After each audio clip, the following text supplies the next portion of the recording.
बाबा आशीष बरसावे। लाल बांधा के पार बैठे बजरंगी जी,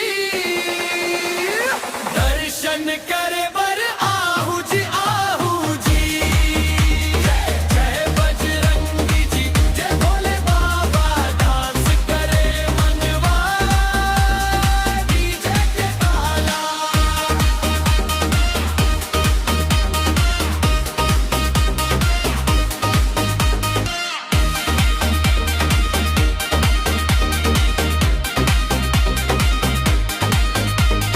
कांवड़ उठा के आवत है टोली, नाचे झूमे पूरा इलाका।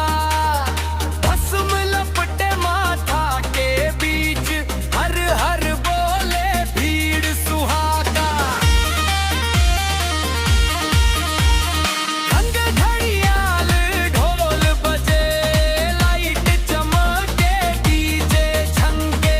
दुख के बोझा उतरी जावे, जब भोले के नाम पुकारे। लो रे चलो दर्शन करे बर, मनवा धर के नाम सुन के हर बर।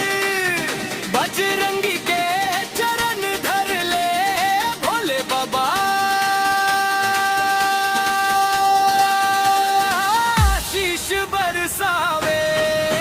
लाल बांधा के पार बैठे बजरंगी जी, दर्शन करे बर आहू जी आहू जी। जय बजरंगी जी, जय भोले बाबा, डांस करे मनवा डीजे के ताला।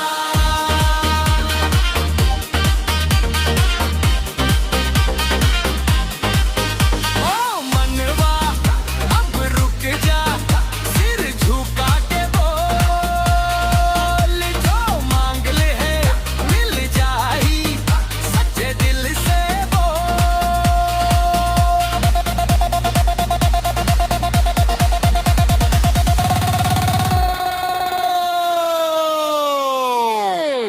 लाल बांधा के पार बैठे बजरंगी जी,